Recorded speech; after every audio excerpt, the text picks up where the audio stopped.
¿Prestarías los ahorros de tu vida para la boda de un familiar? La mía me denunció por negarme. ¿Alguna vez has sentido que la persona en la que más deberías poder confiar es la que te da la espalda de la manera más inesperada? Imagina dedicar toda una vida a un sueño, a un pequeño tesoro guardado con esfuerzo y sacrificio, solo para que alguien de tu propia sangre intente arrebatártelo por un capricho. Mi historia es una de esas, una que te hará preguntarte en quién puedes confiar realmente. Prepárense para conocer cómo un acto de amor y prudencia se convirtió en una pesadilla, cuando mi propia sobrina me denunció por negarme a financiar su boda de ensueño con los ahorros de toda mi vida. ¿Crees que la familia lo justifica todo? Déjame saber qué piensas en los comentarios. Y por cierto, cuéntame desde qué rincón del mundo me estás viendo. El primer recuerdo que tengo del dinero es el sonido de una moneda golpeando el interior hueco de una alcancía de cerámica. Era un cerdito regordete pintado con flores un poco descoloridas, un regalo de mi abuela. Yo no tendría más de 6 años. Recuerdo sus manos, surcadas por las arrugas del tiempo y del trabajo, colocando las mías sobre la fría superficie de la loza. Un poquito, hoy, es un mucho mañana, mi niña, me susurró con esa voz suave que olía a pan recién hecho y a paciencia. Cada moneda es una semillita. Si la cuidas, un día tendrás un árbol que te dará sombra. Y esa lección tan sencilla y tan profunda se arraigó en mi alma para siempre. Mi vida nunca fue de lujos. Crecí en una familia trabajadora donde cada bocado de pan se ganaba con el sudor de la frente. Aprendí a coser antes que a leer novelas, a remendar calcetines y a darle una segunda vida a un vestido con un simple trozo de tela. Mi primer trabajo, a los 16 años, fue en una fábrica textil. El ruido de las máquinas era ensordecedor y el aire estaba cargado de pelusa, pero yo estaba feliz.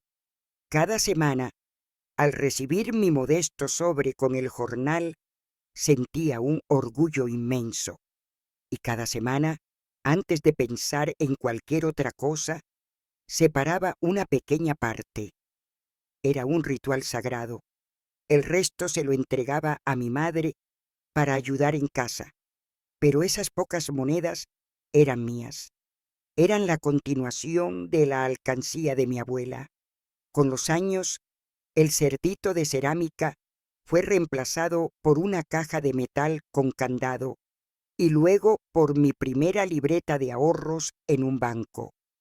Recuerdo la seriedad del empleado cuando me la entregó, el olor a papel nuevo. Para mí, esa libreta era más valiosa que cualquier joya. En sus páginas no solo se anotaban cifras, se escribía la historia de mi vida.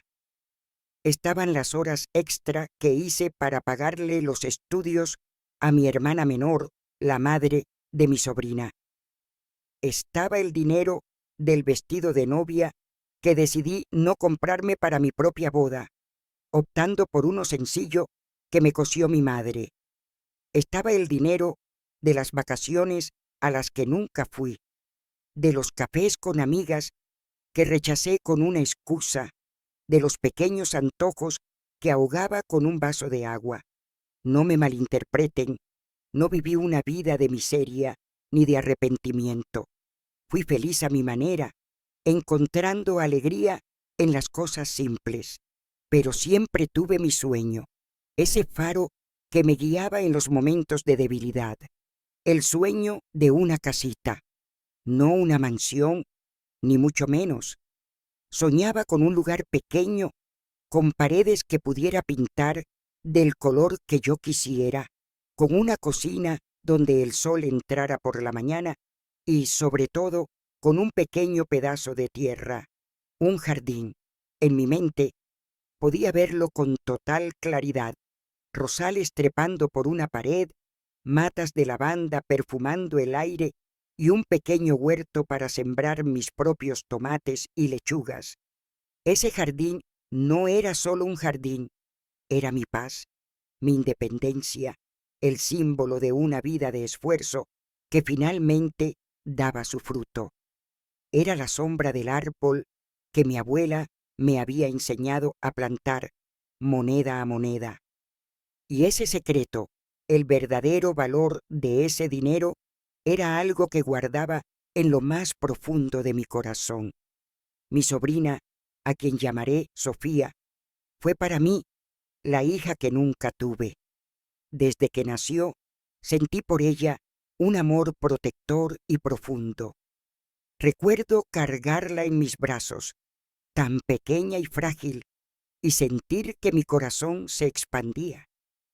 Mientras mi hermana trabajaba sin descanso, yo era quien la recogía de la escuela, quien le preparaba la merienda y le ayudaba con los deberes.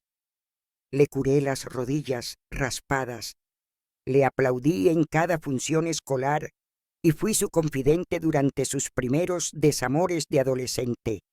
Verla convertirse en una mujer hecha y derecha era uno de mis mayores orgullos. Por eso, el día que nos reunió a todos para anunciar su compromiso, fui la primera en abrazarla, con los ojos llenos de lágrimas de felicidad. Su prometido parecía un buen muchacho, de una familia acomodada, y juntos hacían una pareja de revista. La alegría inicial, sin embargo, comenzó a dar paso a una sutil inquietud. Sofía empezó a hablar de su boda con una grandiosidad que me parecía ajena a ella, o al menos a la niña que yo había criado. Hablaba de salones de lujo, de un vestido de un diseñador famoso, de una luna de miel en un lugar exótico al otro lado del mundo. Yo sonreía y asentía, pero en mi interior una pequeña alarma comenzaba a sonar.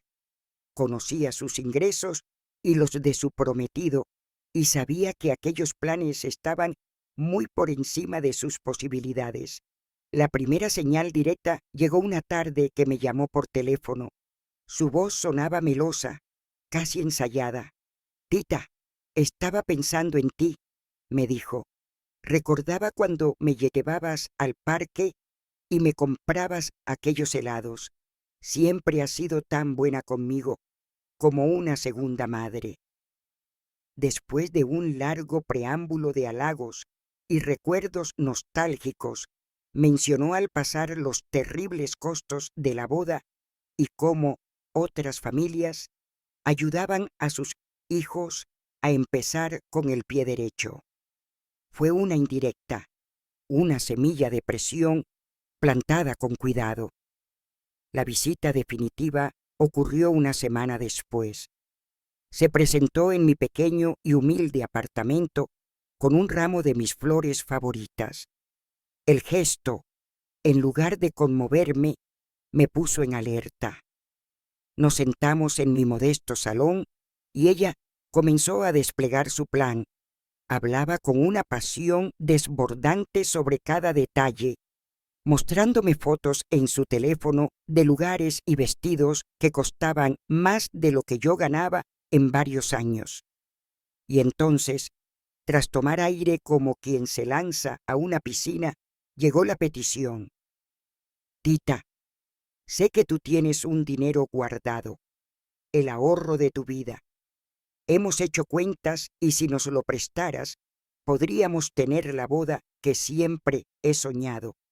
Sería como tu inversión en mi felicidad. Te lo devolveríamos poco a poco, claro».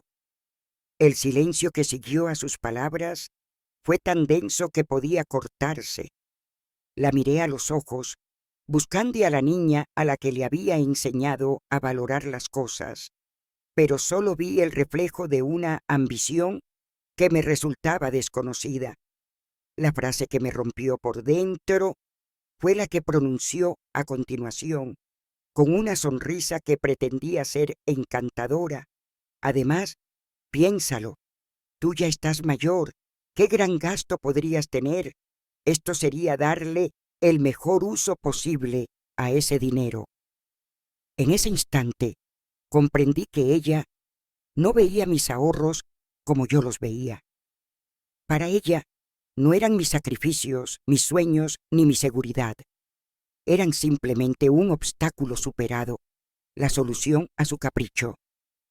Mi corazón, que hasta ese momento rebosaba de amor por ella, sintió el primer pinchazo helado de la decepción. El aire en mi sala se volvió pesado, cargado de una tensión que casi me impedía respirar. Las palabras de Sofía resonaban en mi cabeza, especialmente esa frase: tú ya estás mayor. Era como si hubiera trazado una línea en mi vida, declarando que mis sueños y mi futuro ya no importaban, que mi único propósito era servir de trampolín para los suyos. Tragué saliva, buscando la calma en el fondo de mi alma para no responder con el dolor que sentía. Con una voz que me esforcé por mantener suave y serena, intenté explicarle: mi niña, comencé usando el apelativo cariñoso de siempre. Ese dinero es más que dinero, es mi paz, es la promesa que me hice a mí misma de tener una vejez tranquila, de no ser una carga para nadie. Es el sueño de mi casita con el jardín. ¿Recuerdas que te lo conté? Le hablé del valor del esfuerzo, de la importancia de empezar una vida en pareja sobre cimientos reales, no sobre una montaña de deudas por una fiesta de un solo día. Una boda es la celebración del amor, Sofía, no una demostración de riqueza. El amor verdadero no necesita un salón de lujo para brillar. Con la mejor de mis intenciones, abrí mi bolso y saqué mi libreta de ahorros. Mira, le dije, esto no lo puedo tocar, pero quiero ayudarte. Quiero ser parte de tu felicidad. De todo corazón, puedo darte esto como mi regalo de bodas. Le ofrecí una suma considerable, mucho más de lo que realmente podía permitirme, un gesto que representaba un gran sacrificio para mí, pero que nacía del amor más puro. La reacción de Sofía fue inmediata y aterradora. Su rostro, antes sonriente y suplicante, se endureció hasta convertirse en una máscara de hielo y furia. Sus ojos se entrecerraron y me miró como si yo fuera una extraña, una enemiga.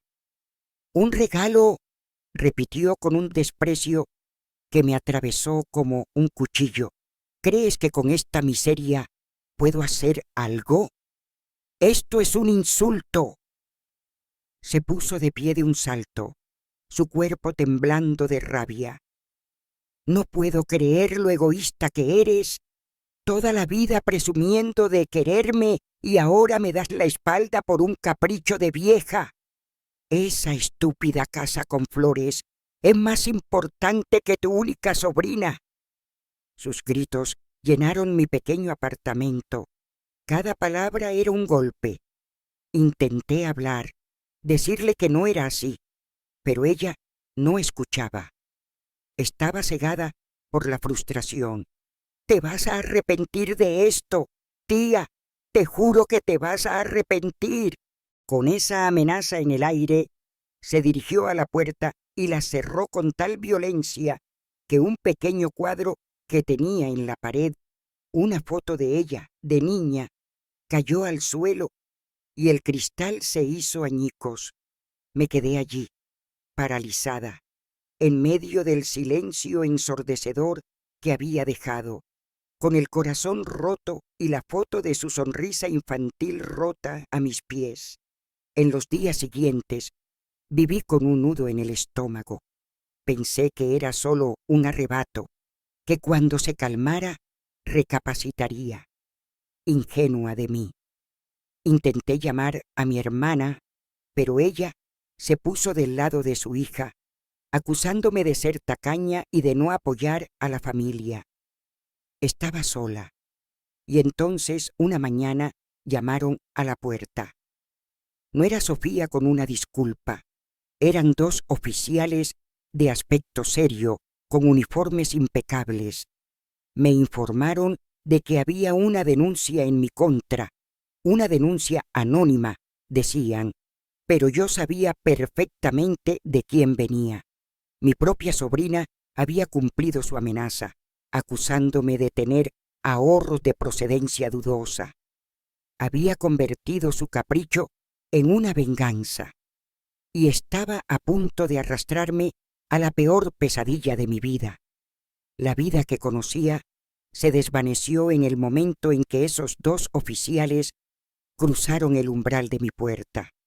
De un día para otro me vi sumergida en un laberinto burocrático frío y deshumanizante. Mi pequeño y acogedor apartamento, que siempre había sido mi refugio, se sentía ahora como un lugar expuesto, violado por la sospecha. Mis ahorros, el símbolo de mi honradez y perseverancia, quedaron congelados, convertidos en una prueba, en una investigación. Comenzó un desfile de visitas a oficinas grises con olor a papel viejo y a desinfectante. Tuve que sentarme frente a funcionarios que me miraban con una mezcla de aburrimiento y desconfianza, haciéndome las mismas preguntas una y otra vez. ¿De dónde procede este ingreso de hace 30 años? ¿Puede justificar este depósito de hace 15? Me pedían comprobantes, nóminas y documentos que el tiempo había vuelto amarillentos y frágiles, o que simplemente ya no existían. Tuve que volver al lugar donde estuvo la fábrica textil, mi primer trabajo, solo para encontrar un moderno edificio de oficinas en su lugar. Sentía que me pedían que reconstruyera mi vida pieza por pieza ante un jurado invisible que ya me había declarado culpable. Pero lo más doloroso no fue el papeleo ni las entrevistas. Fue el cambio en la mirada de la gente. Mi barrio es como un pueblo pequeño donde todos nos conocemos. La señora de la panadería, que siempre me recibía con una sonrisa, ahora apenas me miraba a los ojos y me entregaba el cambio con una prisa inusual. Mis vecinas, con las que solía charlar en el portal, ahora callaban abruptamente cuando yo me acercaba, susurrándoles a mis espaldas. Me sentía marcada como si llevara una letra escarlata en la solapa. La presunción de inocencia es una idea bonita en los libros, pero en la vida real, la sombra de la duda es una mancha que se extiende rápidamente y lo contamina todo. Las noches eran las peores. El sueño me rehuía. Me quedaba despierta en la oscuridad, repasando cada conversación con Sofía, cada decisión de mi vida, preguntándome qué había hecho para merecer aquello. La ansiedad era un nudo apretado en mi pecho, y la soledad, mi única compañera.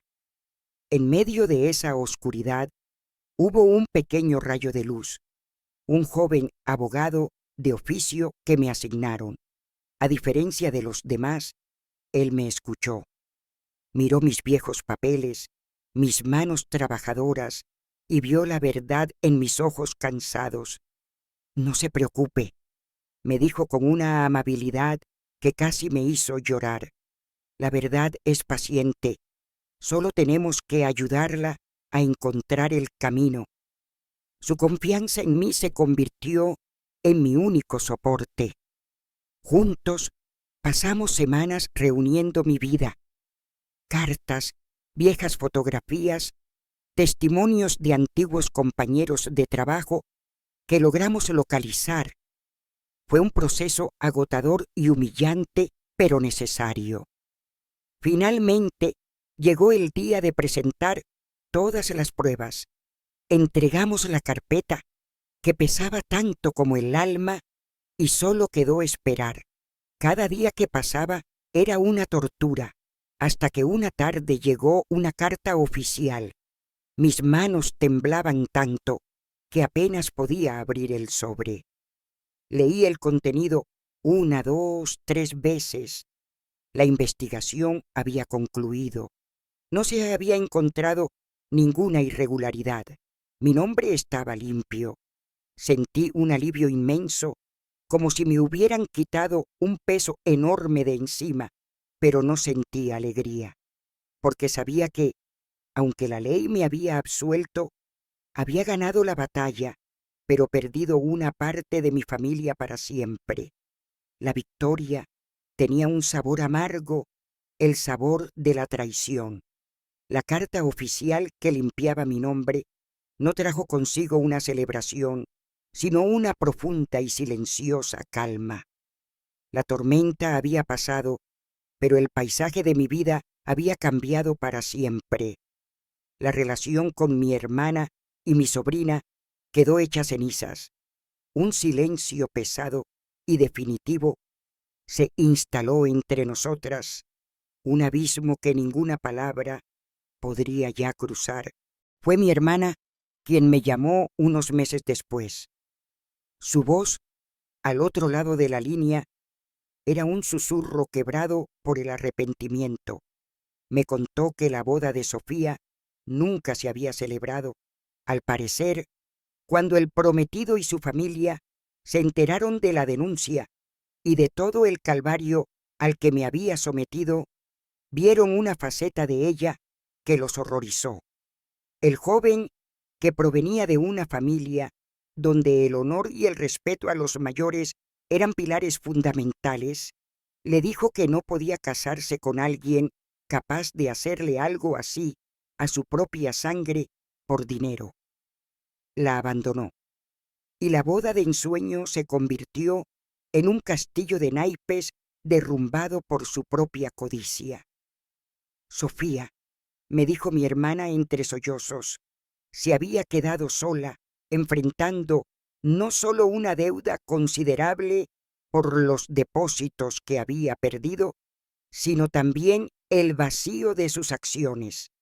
La vida, a su manera implacable y justa, le había servido la cuenta. Escuché en silencio, sin una pizca de rencor ni de satisfacción en mi corazón. Solo sentía una profunda tristeza por la joven que se había perdido a sí misma. Con mi nombre limpio y mis ahorros finalmente liberados, decidí que era el momento. No iba a permitir que esa amarga experiencia empañara el sueño por el que tanto había luchado. Empecé a buscar mi casita, y un día la encontré. No era grande ni lujosa. Era una pequeña casa de una sola planta, con las paredes un poco descascarilladas por el sol y una puerta de madera que chirriaba un poco al abrirse. Pero cuando pasé al patio trasero, mi corazón dio un vuelco. Allí estaba, un pequeño pedazo de tierra bañado por el sol de la tarde, mi jardín. Comprar esa casa fue como firmar un tratado de paz conmigo misma. Los primeros meses me dediqué en cuerpo y alma a mi jardín. Arranqué las malas hierbas que me parecían una metáfora de todo el dolor y la amargura que necesitaba sacar de mi vida. Preparé la tierra con mis propias manos, sintiendo el contacto con algo real y honesto. Y luego planté. Sembré rosales, cuyas espinas me recordaban que la belleza a veces necesita protección. Planté lavanda, para que su perfume trajera calma a mis días. Y en un rincón hice un pequeño huerto con tomates y hierbas aromáticas. Ahora, cada mañana, Mi rutina es la misma. Me levanto con el sol, me preparo un café y salgo al jardín. Riego mis plantas, hablo con ellas, quito alguna hoja seca, veo cómo los capullos se abren y cómo los pequeños tomates verdes se van tiñendo de rojo. En ese pequeño rincón del mundo he encontrado una felicidad más profunda y real de la que cualquier salón de lujo podría ofrecer. He aprendido que la familia no siempre es la de sangre, sino la que te cuida y te respeta. Aprendí que la verdadera riqueza no se cuenta en monedas, sino en momentos de paz. Perdí a una sobrina, sí, pero me encontré a mí misma y construí, con mis propias manos, el único paraíso que alguna vez necesité, mi pequeño jardín, la sombra de aquel árbol que mi abuela me enseñó a cultivar hace tanto, tanto tiempo. Gracias por haberme acompañado hasta el final de esta historia tan personal. A veces, las lecciones más duras y dolorosas vienen de donde menos lo esperamos. Si te ha conmovido mi relato, te invito a que hagas clic aquí para ver otra historia sobre enredos familiares que te dejará pensando. No olvides suscribirte al canal y activar la campanita para que no te pierdas ni un solo video. Nos vemos en la próxima historia.